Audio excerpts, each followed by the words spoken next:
What up, my freaks? RuinusInsight here with part 5 of my Total War Warhammer 3 Sayl the Faithless Immortal Empires campaign.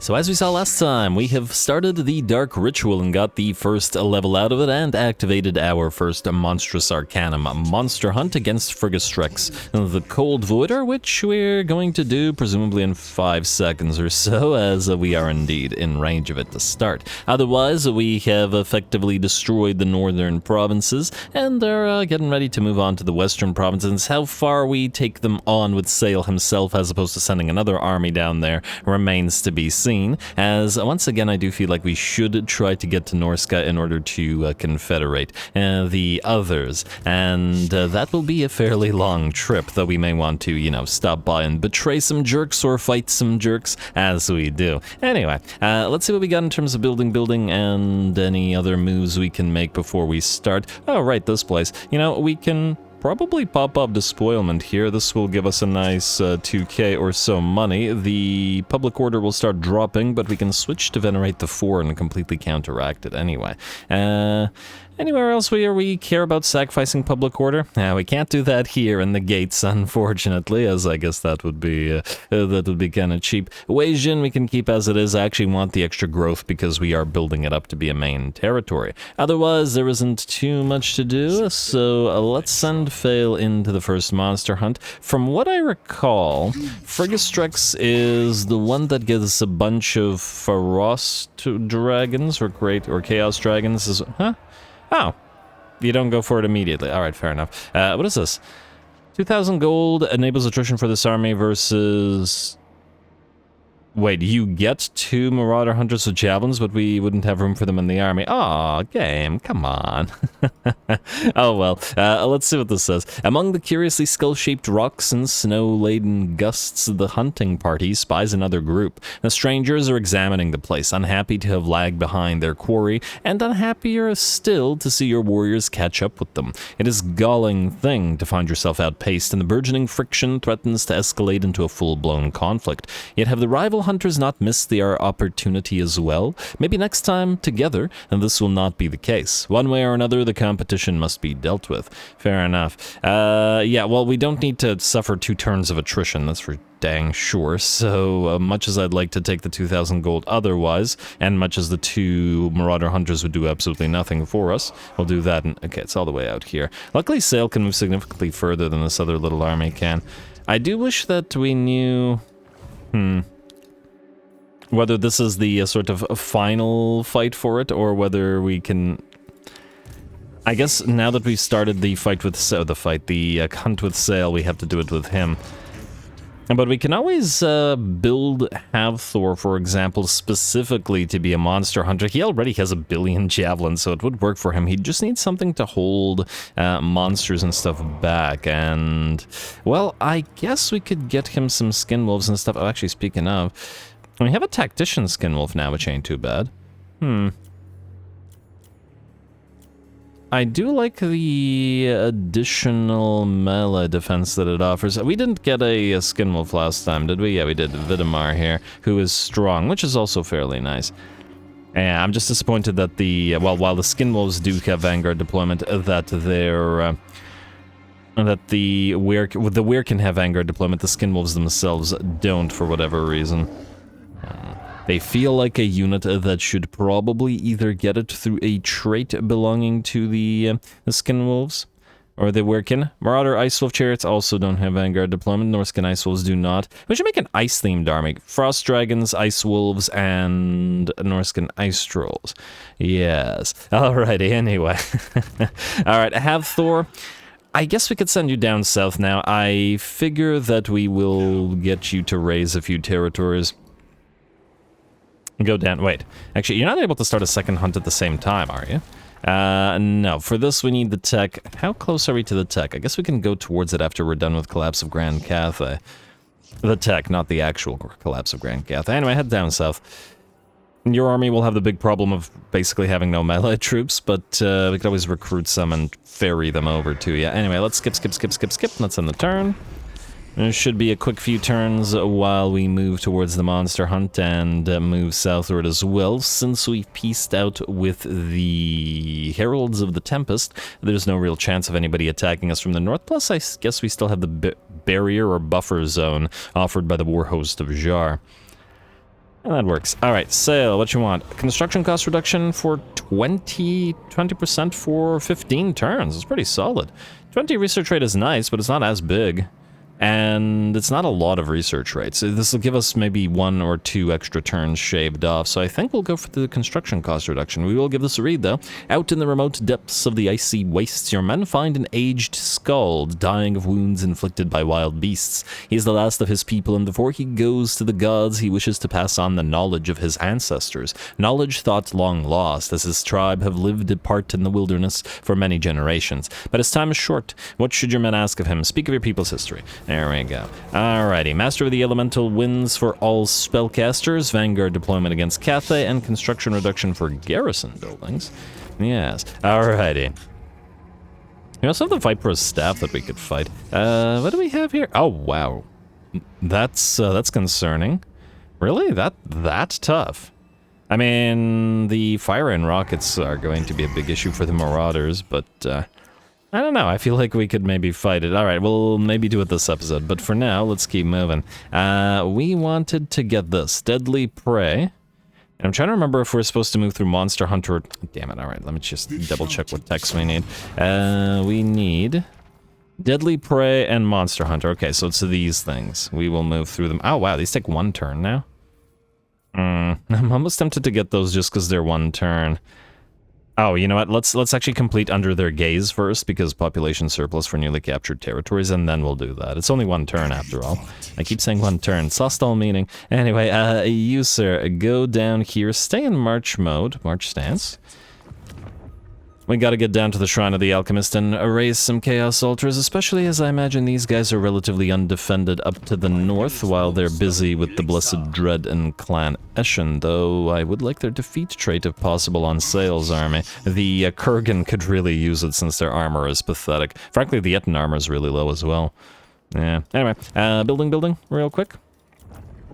Yes, alright, so we need spoils in order to get this, which we will rack up slowly but surely. We can, in the meantime... Oh, Longhouse Underhall also requires spoils. That does reduce construction costs, though. This will give us mammoths.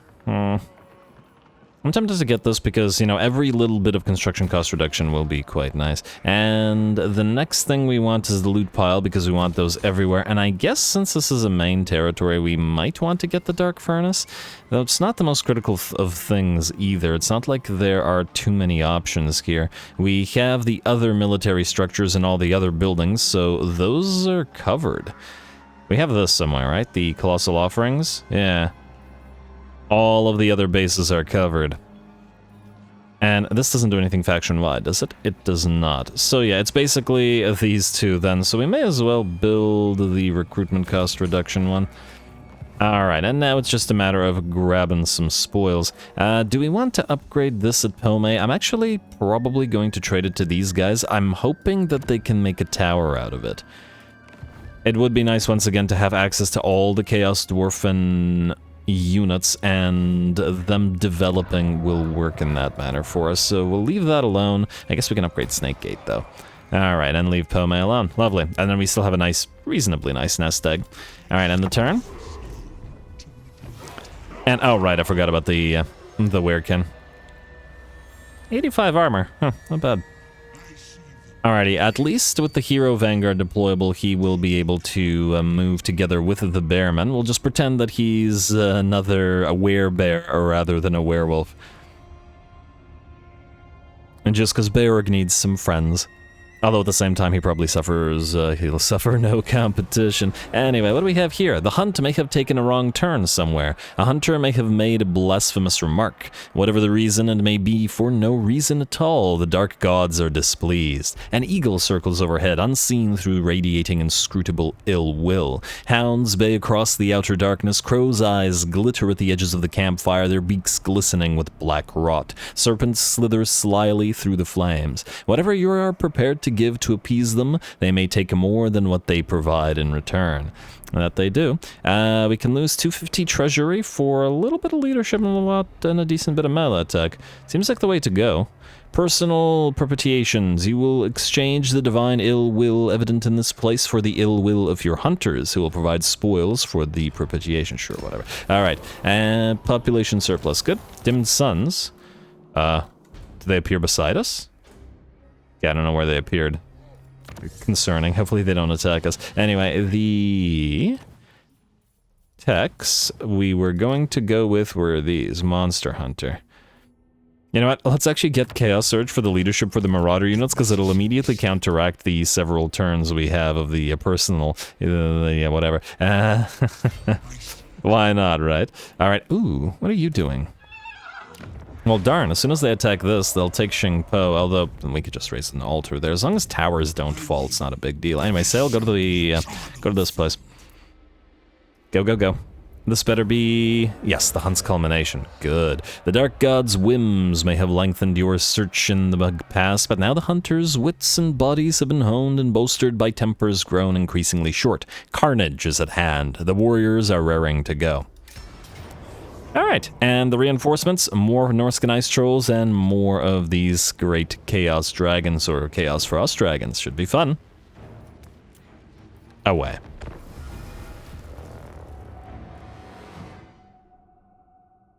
A dangerous, murderous Chaos Frost Dragon is a great offering to the gods indeed, and none are more dangerous and murderous than Frigastrex, scion of the Cold Void. It appears only where the worst snowstorms fall, so to hunt it down you must battle the worst of the elements as well as the monster itself. Frigastrex is here for the taking, my lord. The weather is fierce in these climes, and is worsened further by the monster's presence. You must brave the storm, but be mindful of your approach. When you decide to charge the beast, the extreme winter conditions will slow the movement of your warriors.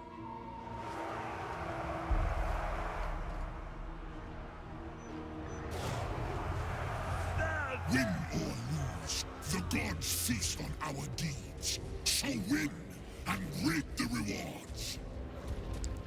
Alrighty, here we go. Yes, indeed, this is the battle that I remember, so we're probably not going to be able to make much use of our Marauder Bearman, as the sort of vortex ability of the Cold Voider there kind of disincentivizes their use. Fortunately for us, though, we have 6 single entities between the now Mammoth Shrine riding Sayl, as well as the 3 Etten and our 2 heroes.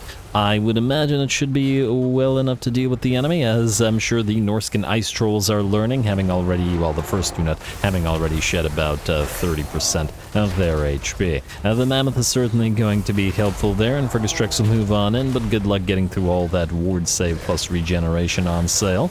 And considering he has the high ward save that he can get and the regen, the HP of the Mammoth is probably the better pick as compared to the Chariots. Sadly, it means he's not using his animations rather than relying on the Mammoth animations, but again, with the stuff that he has, it feels like it, yeah, again, incentivizes the use of the Mammoth. Anyway, the Etten have arrived, and Frigastrex wants to apparently cycle charge, or maybe just withdrew in order to attack Sayl directly.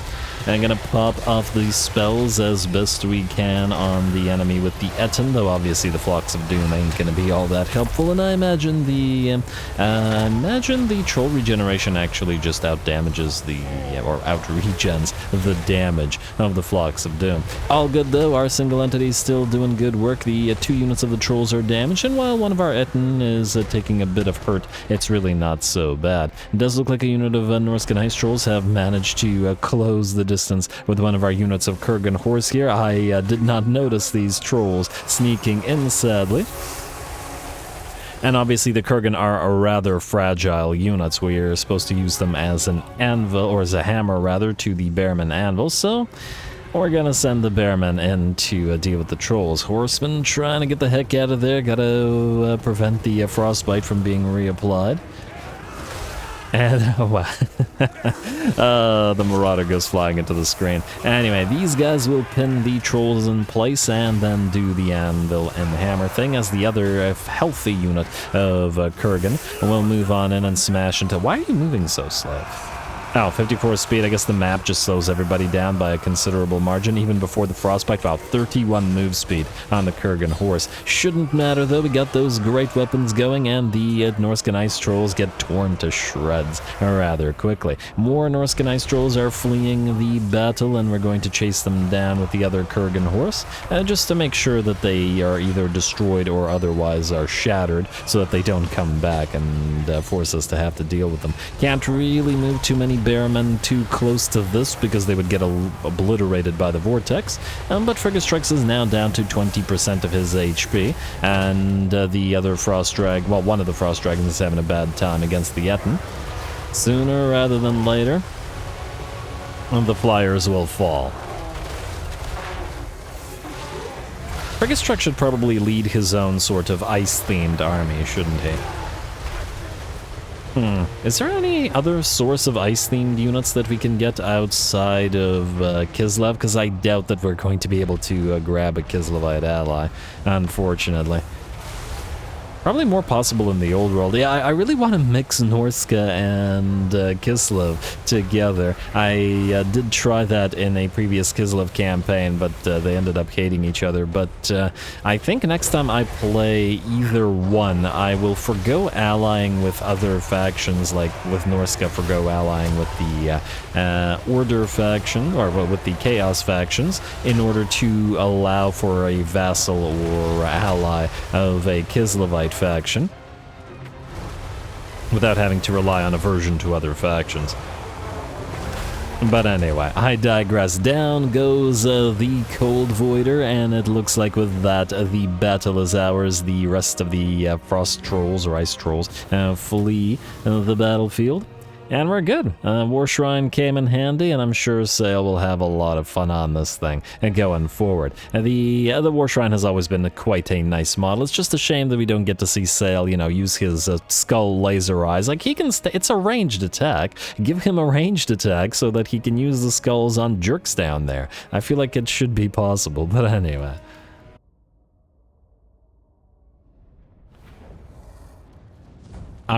69 losses. This hunt was blessed by the serpent. Interesting. On the bright side, we did fairly well here. One of the Eden got damaged, and it is, you know, sort of annoying to deal with this guy when you don't have all of those piles of Marauder Hunters with javelins, because you can't really have the Bearmen or really any infantry stand in those vortexes, and so they had to stay out of the fight, but all good. Our single entities dealt with theirs, racking up about 10, 8, and 11,000 damage. Hey, the Fimmer Noble won in terms of the damage. Good for it. And then we got 9, 4, and 4 damage on the Etten, who were at least in part there to absorb damage. Now, healing doesn't matter because we'll be traveling through our own territory, so we'll sacrifice our captives. And with that, there we go. 5,000 treasury, Ancient Chaos Frost Dragon Scale, which gives us that Vortex ability, should we want to use it. The Cold Voider itself, Glory of the Hunter for 10 turns.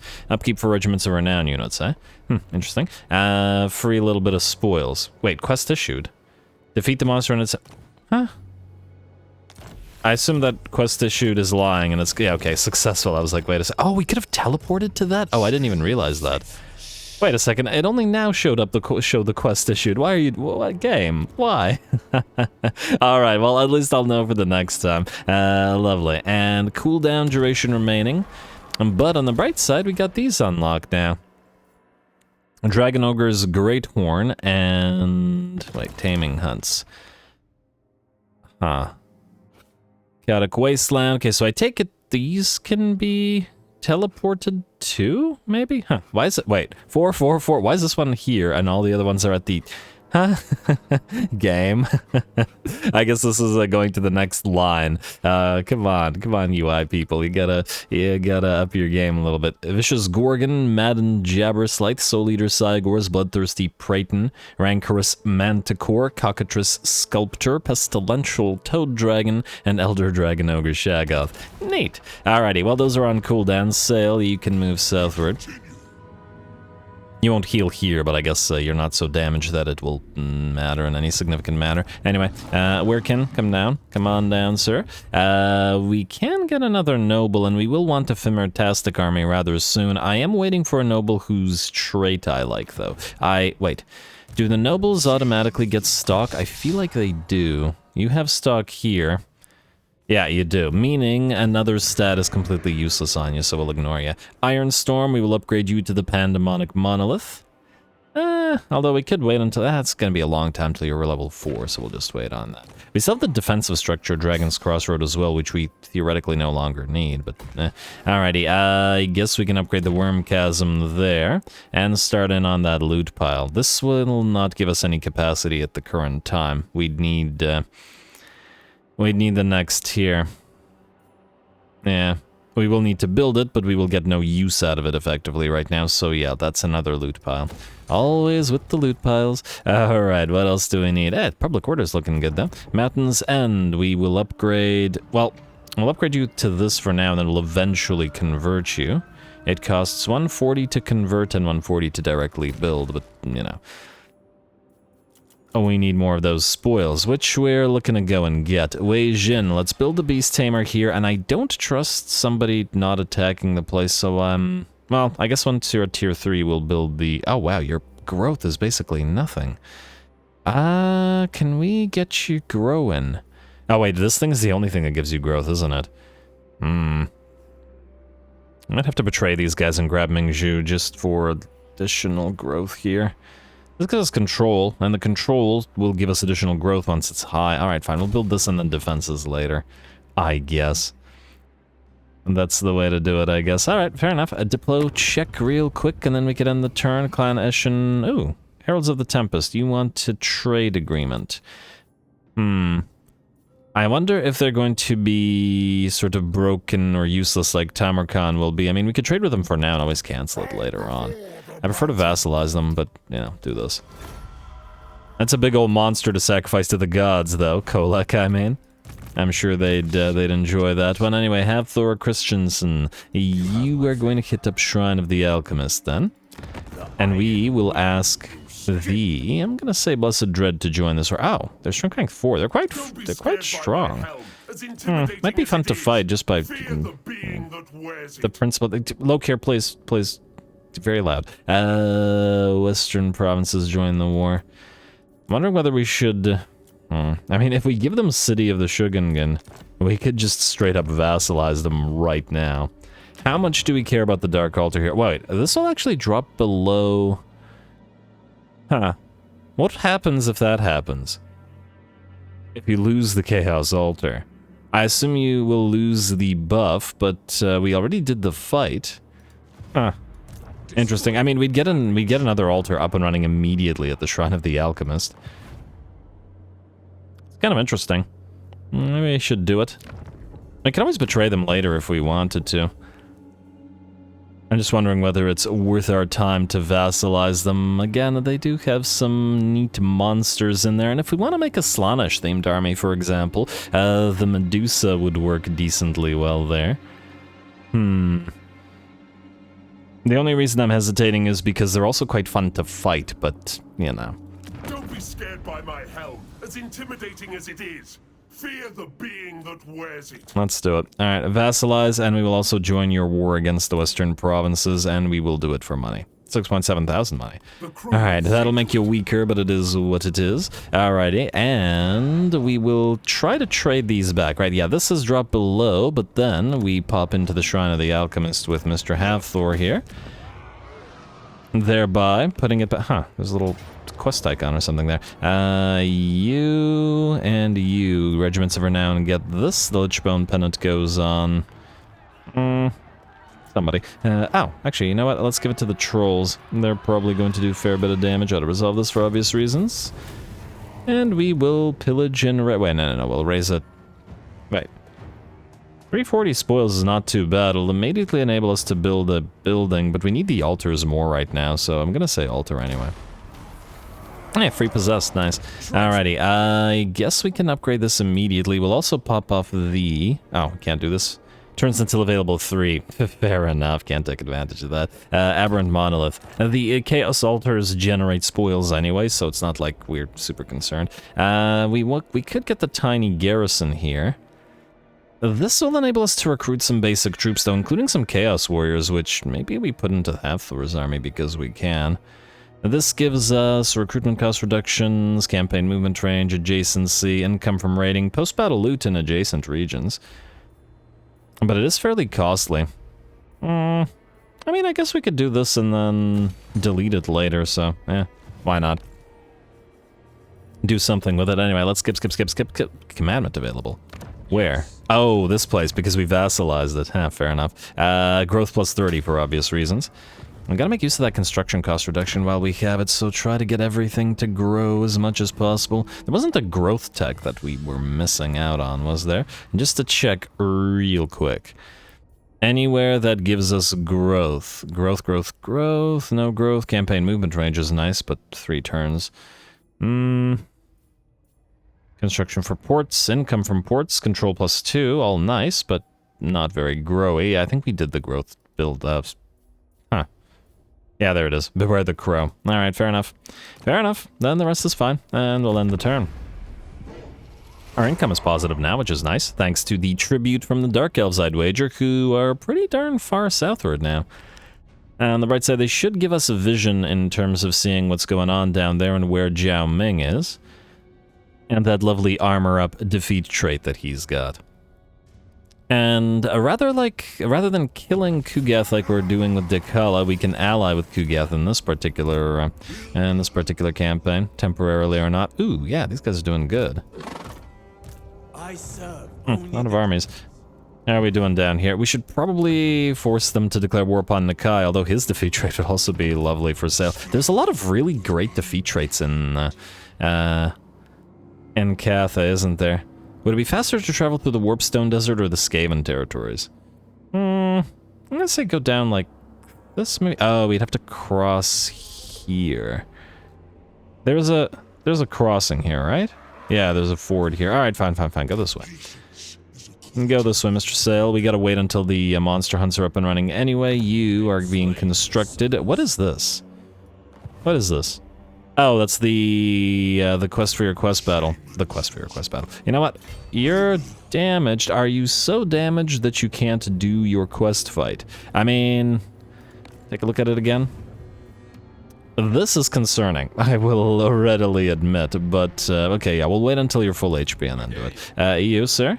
Go right here to Shangyang. You're not particularly damaged. Shangyang is decently well defended, but not so decently that we can't annoy them. Okay, yeah, we gotta wait. Wait, what is this again? I don't want to waste spoils. Okay, yeah, I'm not wasting spoils. Building. Mountains End, we will continue upgrading the Ruinous Kiln, which is my favorite kind of kiln, and I guess we can't do anything with those because they're spoil-tastic. Trophies of Battle, though we can. And Iron Storm, I believe we no longer need the Marauding Militia here. Much as I like the control for adjacent regions, I don't believe it's necessary any longer. We can build something else there, like the Chaos Warrior building, to get some of those going. Pelme, you know what? I think we're going to upgrade you, because even if we do trade you to the Chaos Dwarfs, we will want you to be worth a little bit more. Snakegate, we will upgrade because it should be able to defend itself to some degree. And we're looking good. Alrighty, next, we got to pick a tech. And not any tech, but through Monster Hunter and Deadly Prey to unlock the other things. Then we can skip, and Hero Not Moved. Vidimar. I guess the question for you is, do we send the strong Skinwolf Werekin to Sayl, or do we send it to the other little army? Both of them will probably need them. Again, I do like the Tactician ones. The melee defense alone is probably worth it, though the reload skill a little bit less so. And, okay, still not happy with any of the Femir nobles. Again, you already have stock and you already have unyielding assault in your skill tree, so awful. We want to maybe take a look. Ooh, glittering scales. That's not bad. We should use one of these guys. I was going to take a look at if there was one of the sorcerers with hero action success chance. And wow, character experience gain plus 50%? Huh, that would make a good tech thief as well. I assume these guys can steal tech, right? You have intelligent. Hi, you have the same thing. Yeah, you can steal tech. Alright, that's not a bad idea. I assume we can only build sorcerers up there, so we'll cross the mountains towards maybe Grimgore? And then steal some tech from the orcs, I guess? Alright, let's do that then. Intelligent with that lovely XP gain. And then start moving through Specialist, and you're going to be our first tech thief. We'll need a Norscan-themed tech thievery name, if somebody can come up with a good one. Punny, ideally. Anyway, yeah, we'll get the tactician one, and we'll see what other heroes we can get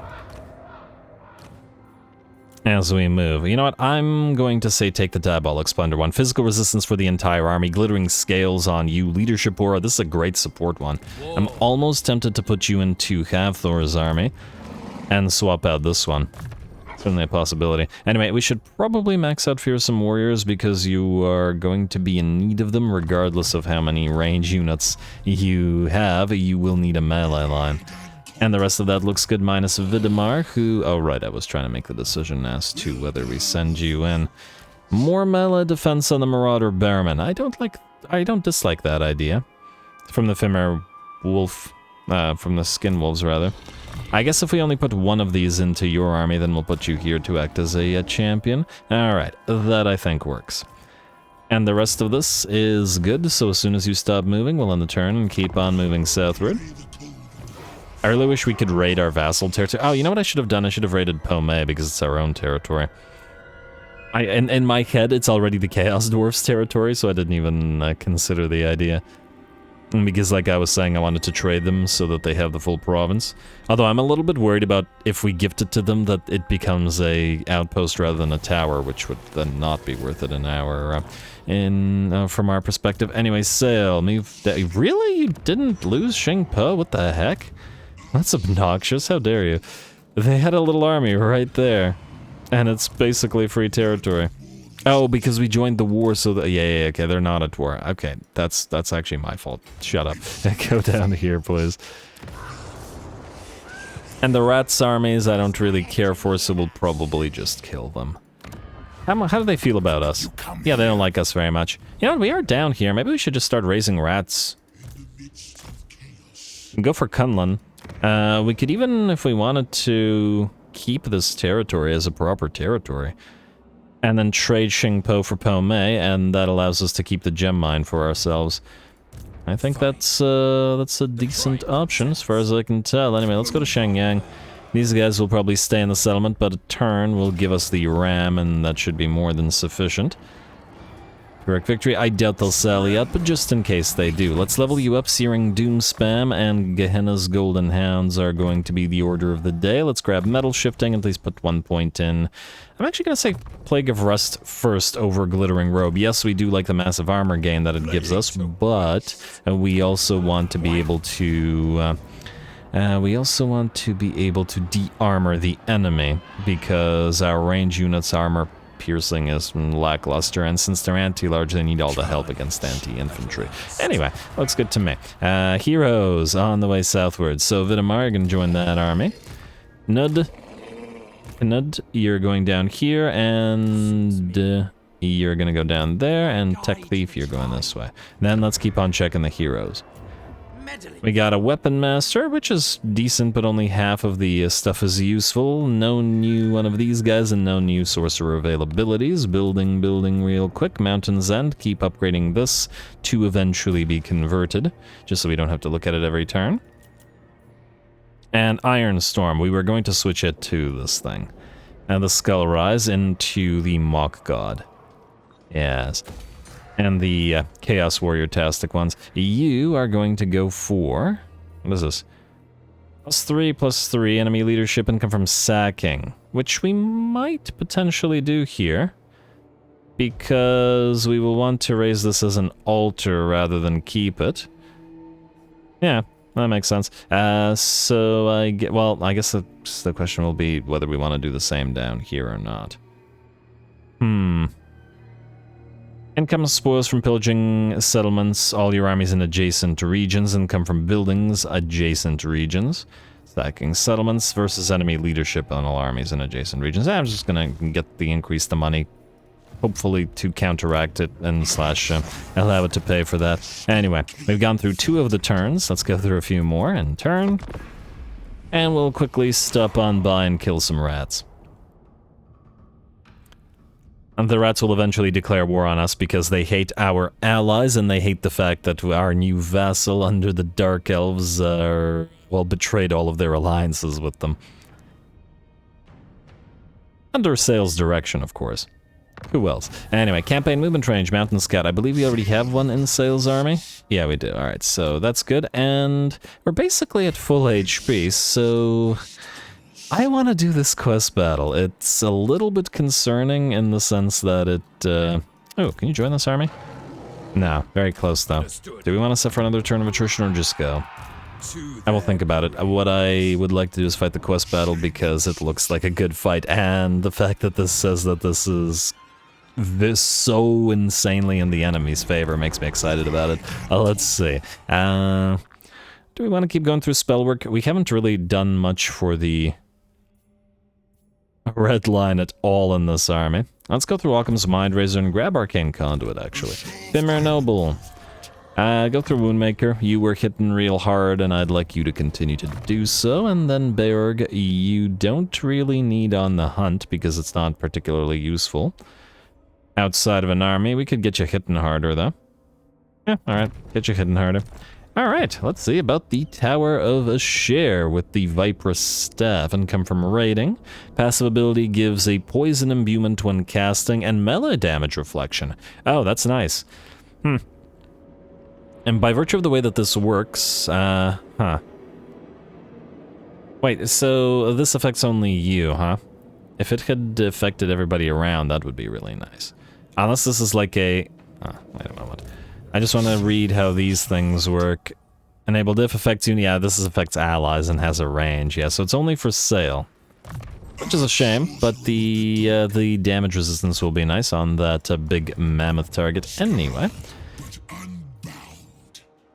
From the mighty Tower of Ashshair, the servants of the Dragon Emperor keep watch over the Great Road and read the night sky, always looking for signs and ever vigilant of threats. Though nigh unassailable, it has proven an irresistible target for Sayl's cunning incursion. It is not conquest Sayl desires, but the opportunity to plunder much of its arcane secrets, having induced a force of beastmen to bear the brunt of the resistance from the tower's defenses. He knows he cannot tarry, for Cathay's supply of soldiers and destructive magic is vast, yet he will make the most of this opportunity, no matter how much of his force he has to sacrifice. Sounds about right. What do we have? More reinforcements? Oh, wow. Can we win this? We can win this, I'm sure. I am nervous, mostly because of the Fire Rain Rockets and the Terracotta Sentinels. We don't have the anti-large that... yeah, it feels like the game builds everything Norsca to, you know, be reliant on the fact that you should have a bunch of those Javelineers, but all good, go. Sayl the Faithless will always start a battle his forces cannot win if he is bound to achieve a personal victory in the process. Such is his plan for the assault on the Tower of Ashshair. In truth, it is the beastmen he has cozened for the task that will carry most of that burden. Sayl has gambled on their mindless fury lasting long enough to unravel something. The misbegotten kind have begun their stampede. Good. I see a path. But I must hurry. There are greater forces at work.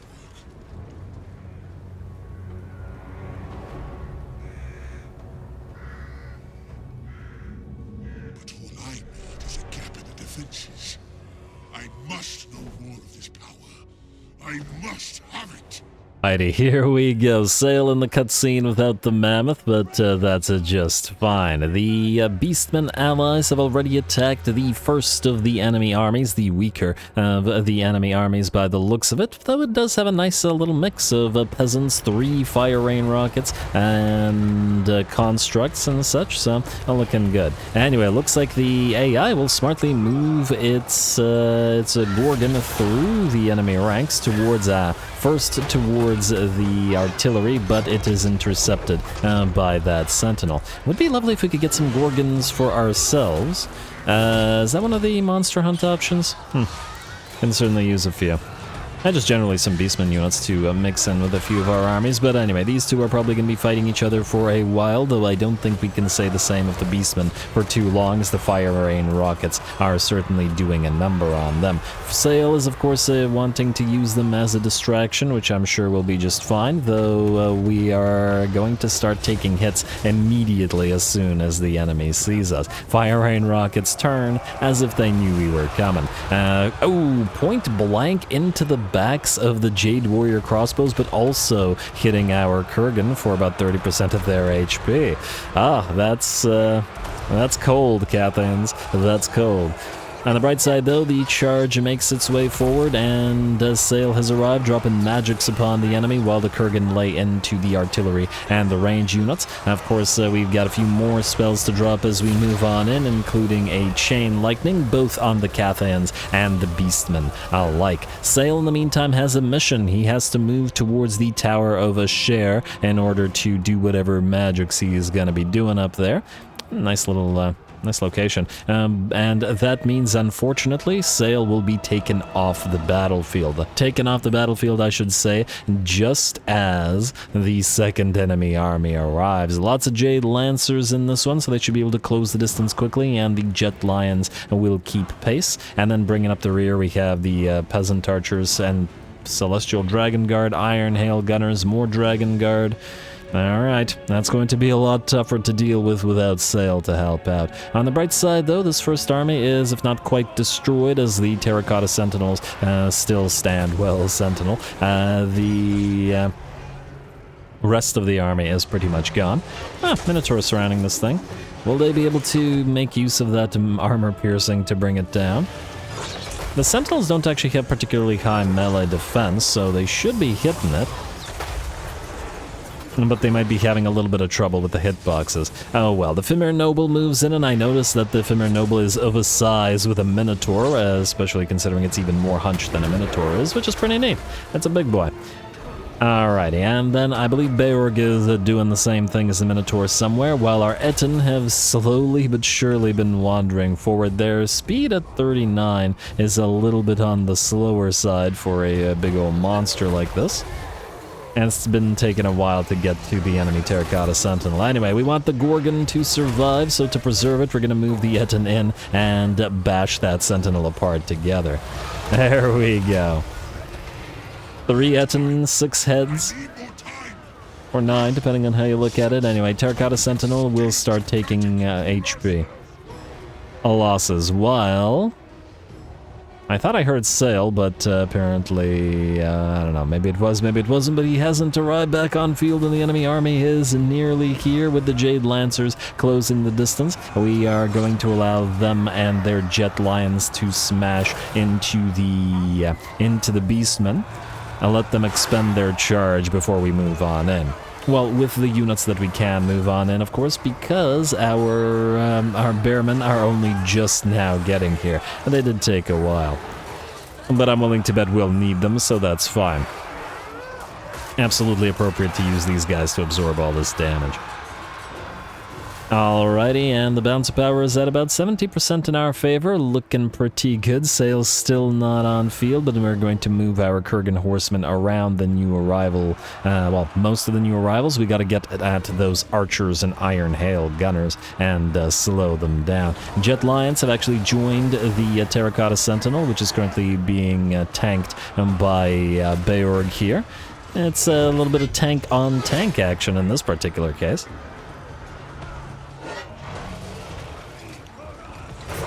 And Beorg should definitely be able to out-tank the big boy here. especially with his regen and all that. Alrighty, and there we go. Here they come, and I have only learned a fraction. We retreat. Protect me, or I'll flay your souls. I'm sorry, Sayl. Did you just say retreat? Sure, there are a concerning number of enemies moving towards us, and they're all Celestial Dragon Guard, or lots and lots of Celestial Dragon Guard and Celestial Dragon crossbows. We got tons of constructs as well with Terracotta Sentinels. Admittedly, that is a concerning number of enemies. Annoyingly, as the cutscene went, the battle kept going, so our Kurgan got stuck and took a bunch of damage just, you know, sitting there. It's kind of annoying. I don't know why the devs haven't sort of addressed this. Some quest battles, the enemy attacks you and keeps attacking you while the cutscene is going at the start, and sometimes within the center or the middle of the battle like this as well. And the same thing happened here. We really didn't need to lose half HP on all of our Kurgan horse. We're going to need them against the newly arriving forces because we are not retreating, as if. Anyway, and just gonna have to keep on working, and on the bright side, Sayl is now back in action so that we can at least rely on his spells. The Terracotta Sentinels certainly proving their worth as tanks because their army has routed like, I don't know, several minutes ago now, and they are still tanking. Eventually they will fall, but absolutely great job to them. Those poor beastmen. We're gonna ignore the Sentinel with our Bearmen though and move to intercept and hopefully destroy the second army before the third army with all of the super elite units arrives. At least that's the plan. Our Etten are still in good shape and most of our Marauder Bearmen are still in good shape as well. Just the Kurgan horse got obliterated by the nonsense mid-quest battle. But half of their HP is certainly still enough both to chase down Jade Lancers as well as to hopefully destroy enemy Celestial Dragon crossbows in melee. I guess we're gonna have to see because there's way too many enemy units and the second army to tie up with our limited number of Bearmen. In fact, this is probably more than 20 units, isn't it? Well, either way, just gonna have to deal with it. We've got the other Celestial Dragon Guard that have arrived with the second army to deal with as well, and they are very tanky, heavily armored, and let's see, what's our armor piercing on the Bearmen? 13. I mean, it's there. What the Bearmen do have on the Celestial Dragon Guard is that the Bearmen have significantly more HP. Like Beorg himself, they are very tanky units, but obviously they won't deliver as much damage and especially not as much armor piercing to them, and we get fairly low armor on them as well. So, kind of even, maybe? We shall see. Anyway, Sayl will mow down enemies with a Nightmaw and a Penumbral Pendulum, trying to reduce the numbers of Celestial Dragon Guard as much as possible. If our Kurgan hadn't gotten damaged by the cutscene, I would have just charged them into the back of this, but with a half HP, I don't think they will survive dealing with the Celestial Dragon Guard. In the meantime, we've got the Etten working away on the Jet Lions and other single entities. Gotta have them do that before the Terracotta Sentinels arrive. And at least the latter have peeled away from the majority of the enemy army, so while the constructs are here, we have time to bring them down to some degree before we have to contend with all of those crossbows and guard. Anyway, Gorgon is still on the field. Thankfully, its regeneration is keeping it up, and the Jet Lion is about to get obliterated by the combination of it and our single entity. It's lovely. Our Etten will now turn to start dueling those Terracotta Sentinels. Oh wow, the Etten actually tower over the Terracotta Sentinels. Nice. Anyway, as Sayl is moving towards the enemy army, we gotta soften it up as it moves on in. So we start with the Penumbral Pendulum, then get that lovely Chain Lightning moving through their ranks, stopping them as best we can, following that up with an Overcast Wind Blast and a Nightmaw as well. And it's a lot of damage, but it's nowhere near enough to make a significant dent in the enemy army. Plus, the Celestial Dragon crossbows, arguably the most threatening unit on the field, still fairly numerous. 1, 2, 3, 4, 5, 6, 7? Gotta be some of those are not crossbows, right? Well, whatever. Anyway, another penumbral pendulum comes down on the enemy. Yeah, they're all Celestial Dragon crossbows. Well, that's hopefully going to be a problem for the Kurgan. Anyway, with that, we are out of mana, not out of reserves, but it'll be a while until they go back up. On the bright side, though, we can take advantage of the fact that our Etten are starting to get hurt. As soon as their HP drops, we will not only get the regeneration healing them, but also have the power recharge and reserve start climbing again. So it's a good idea to get them hurt in order to take advantage of that and get Sayl casting once again. Here comes another Nightmaw. And another overcast wind blast through the enemy ranks. The melee units at least are going to be in trouble, even if the range units are all still pretty much completely untouched. And unfortunately, the Bearmen, with their only bronze shields and their low armor, are very and their complete and utter lack of missile resistance, 0 in fact, they are going to have a lot of trouble against those Celestial crossbows. But what can you do? The Etten are still holding back the Terracotta Sentinels, but at this point they are starting to take a lot of damage, and it's time to back them off a little bit and allow them to heal up. The Gorgon at least is still helping out, and you gotta remember that the Gorgon is anti-large, so every hit delivered to these Terracotta Sentinels is helping turn the battle in our favor. Sayl has also joined the fray. And he's been ridiculously tanky, so he should be able to deal with the Sentinels no problem. Alright, here comes our fourth, I want to say, use of Nightmaw. There we go, and we got 2 left. Flock of Doom coming down from the Etten. And that Sentinel is just about to fall. Well, it's time to move the Kurgan in. We're moving the healthiest Kurgan in, the ones that are not so severely damaged that they can barely fight, while those ones are chasing down already damaged units. Some of our Marauder Bearmen are charging those Celestial crossbows as well to try to tie them up, but they are in... Yeah, this unit was nearly full HP when they started charging, and they're basically destroyed. In fact, I fear we're going to lose this unit, though they are providing a nice distraction as it's allowing the Kurgan to close, and they're going to look to rear charge all those crossbows. Goodbye to the Bearmen. It looks like just a couple of them will manage to reach the enemy. 14 of them? Huh. Actually, if we keep it to 14, the unit should survive, if barely. In fact, if barely, we're going to back them off while more Kurgan join the fray, and with the armor-piercing and great weapons or great axes that they have, they should be more than adept at obliterating those Celestial Dragon crossbows. And this isn't SFO after all, and those guys are still going to be vulnerable enough for us to tear them to shreds. Sayl's still in the fight, looking pretty good with those Lore of Heavens spells that he's constantly spamming, and is now looking to go after the Dragon-Blooded Shugengan, who has admittedly been casting the Fire Breath, I believe, over the course of the battle.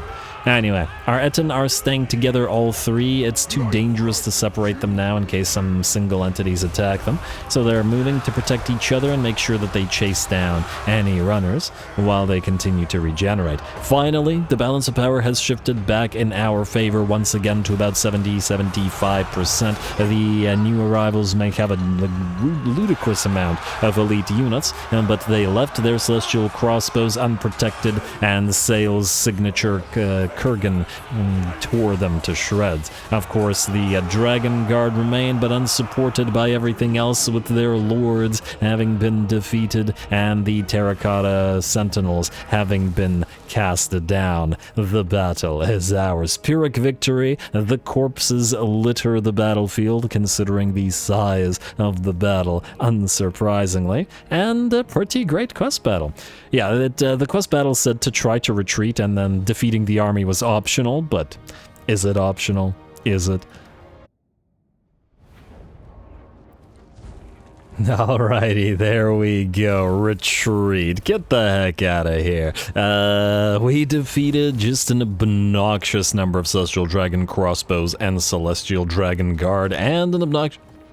largest number of Terracotta Sentinels. I don't remember how many. At least 6. 1, 2, 3, 4, 5, 6. Oh, wow. I can't believe I counted them correctly. But anyway, 6 of those guys. A ton of the Jade and Jet Lions. Just so many elites that I would never build a stack of that nature myself. And I really should have used Frigastrix's scale to help out in this particular battle. I forgot about it because I got so excited about doing a new quest battle that I haven't seen before. But anyway, we just barely managed to prevent even a single unit from dying, which is pretty great as well. I love it. 10,000 XP, solid amounts of cash, and we will, I guess, sacrifice, because we'll just have to heal up in other ways. It's too slow to heal up in this manner. Anyway, Sayl with 141,000 damage and 1,000 kills. Pretty solid. Decent work out of the Etten. Their kill count is low, but they were dealing with the Terracotta Sentinels, so their damage delta's gold value is higher than that of the Bearmen. Same thing goes for both the Ephemer Noble and Barrack Bearstruck. Currently our army struggles against single entities more than it does against anything else, so yeah. There we go. VIPEROUS staff is ours. Upkeep reduction for the army isn't always nice.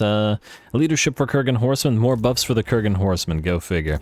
Starting to feel a little one note there, Sayl. But anyway, I guess we're going to knock out the rats. So while we're here, you're going to go up here. Don't raid Shingpo, though, because it's our own territory, our friendly territory. All right. Lovely. And Miststalkers, Femir Warriors, not for this army, but certainly for an army. Then, Sayl, you leveled up 3 levels. What do we want to do with you? You're gonna get to Arcane Conduit for sure. Missile resistance might be nice as well. Smoke and Mirrors, you are casting a lot. You are spamming pretty much all of your spells, man. I keep forgetting the red line. Maybe we should just go through Fearsome Warriors after all. We have Frigastrix here. So the Etten, well, we're definitely buffing the Etten. If they had any, like, well, melee defense could be useful. I was thinking missile resistance. What about here? Give them ward save, which is better. Yeah, alright, fine. Fine, I guess we'll go through some red line stuff. Alright, so we won't want to go through this. We can't go through every single line. Oh, Bile Trolls. Is it just because it's chaos, or do we get access to them somehow?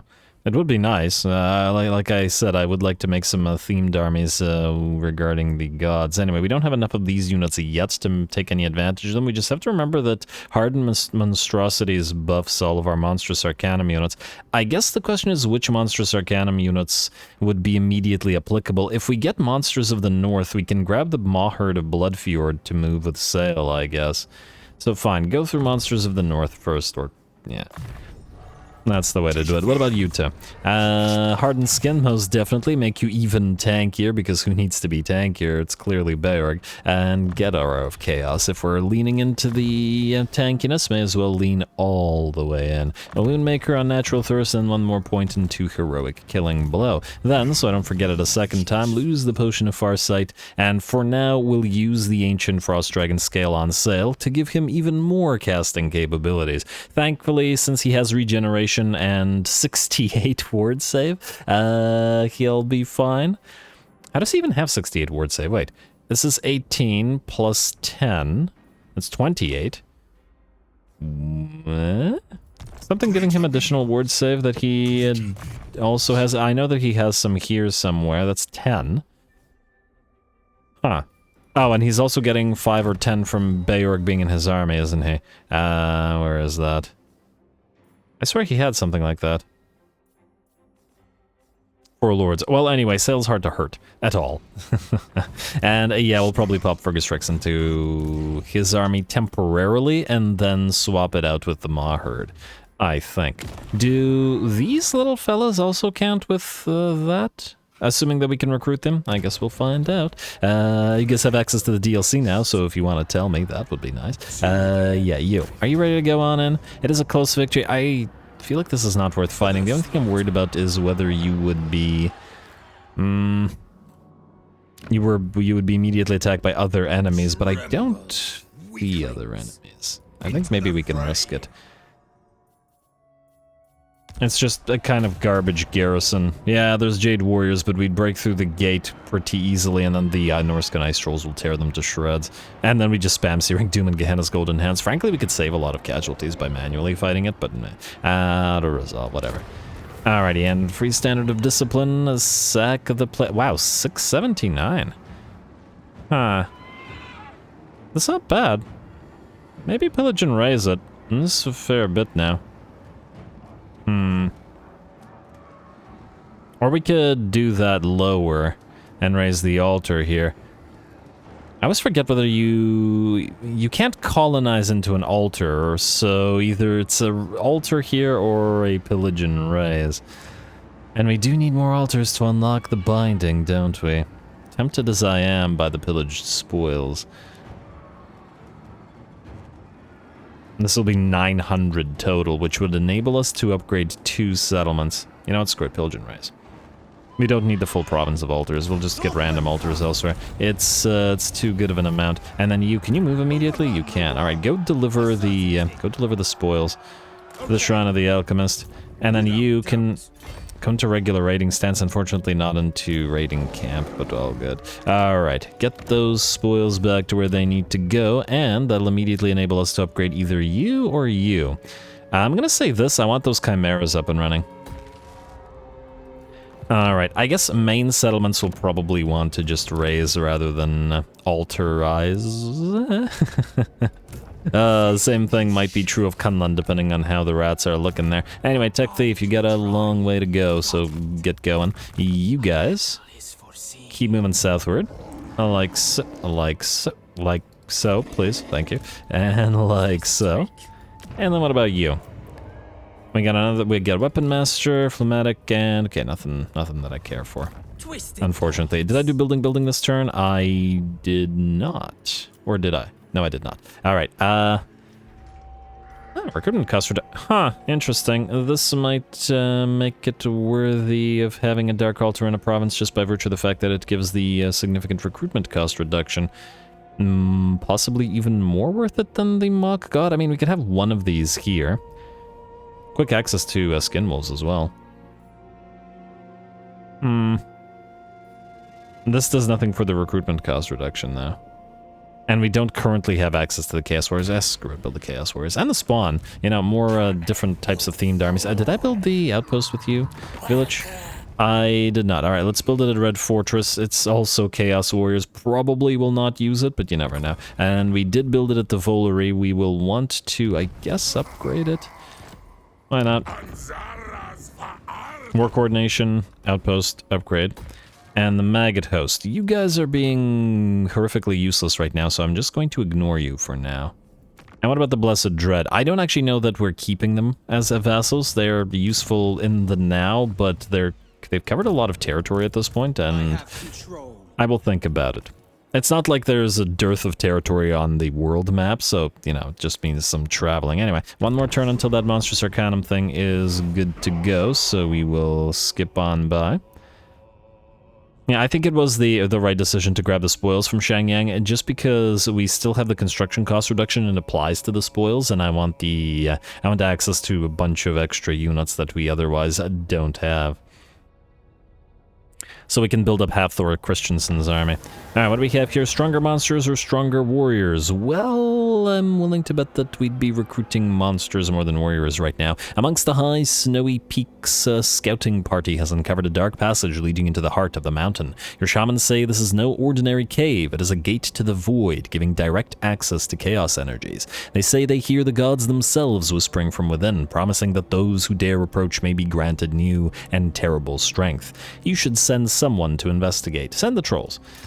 That actually is pretty sensible. Granted, trolls are probably too stupid to properly report back, though on the other hand, troll regeneration will help them out a fair bit. Anyway, with that, folks, I think we are out of time, and I am going to call this particular episode here. Next time, we will most likely attack Deathmaster Snitch, poor little fella, and take out their territories, turn them into maybe a province, an actual province, because, you know,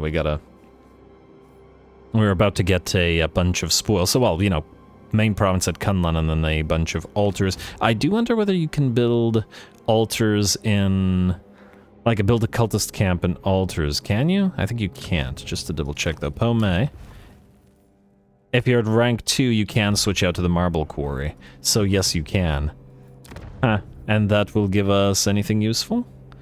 A little bit of money, a little bit of marble, which, I mean, we are trading a little bit. Anyway, we'll figure that out as we go, so I think that will have to be next time. So stay tuned for more. Oh, there's Zhao Ming. Yeah, he's gonna get killed here. There's no way. He moved in march stance beside 3 Dark Elven armies. He done. And we went all the way down here. Anyway, we'll do our next monster hunt next time around, and possibly one of these taming hunts, and buff up Havthor's army, maybe send him on those hunts in the future. Again, we should probably build an army or two to be specifically built with their troops to be countering the hunt battles. Anyway, assuming that these are hunt battles as well. Actually don't know what these do, but we will see as we go. Anyway, more Sayl to come, so stay tuned. Don't forget to leave those likes and comments below. All glory to the algorithm.